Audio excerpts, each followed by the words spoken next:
నేటి పునీతులు పునీత వలోయిస్ ఫెలిక్సు గారు. సర్వశక్తిమంతుడును దేవుడును అయిన ప్రభువు పవిత్రుడు. ఆయనయే త్రికాల స్థితుడు. బుధవారం, నవంబర్ 20, 2024. మొదటి పఠనం దర్శన గ్రంథము 4వ అధ్యాయం 1 నుండి 11 వచనాలు. ఈ సమయమున నాకు మరియొక దృశ్యము గోచరించినది. దేవలోకమున ఒక ద్వారము తెరువబడి ఉండుట గమనించితిని. నాతో ఇదివరకు సంభాషించియున్న బాకానాదము వంటి స్వరము, ఇటురమ్ము, తదనంతరము ఏమి జరుగవలయునో నీకు చూపెదను అని నన్ను ఉద్దేశించి పలికెను. ఆ క్షణమే ఆత్మ నన్ను ఆవేశించెను. ఆ దేవలోకమున ఒక సింహాసనము ఉన్నది. దానిపై ఎవరో ఆసీనుడై ఉండుట గమనించితిని. ఆయన వదనము సూర్యకాంతి మణివలెను, కురవింద రత్నమువలెను దేదీప్యమానమై ఉండెను. సింహాసనము చుట్టూను మరకతమణి వర్ణముగల ఇంద్రధనుస్సు వెలుగొందుచుండెను.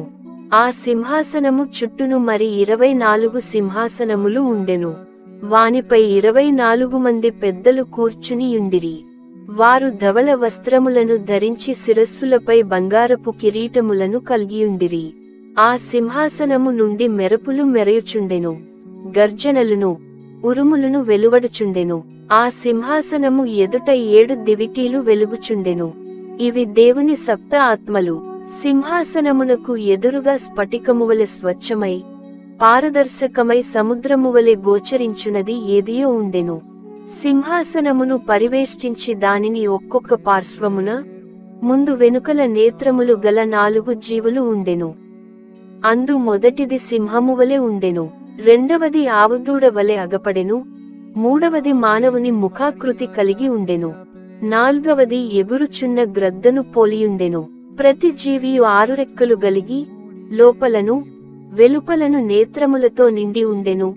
సర్వశక్తిమంతుడును దేవుడును అయిన ప్రభువు పవిత్రుడు, పవిత్రుడు, పవిత్రుడు. ఆయనయే త్రికాల స్థితుడు.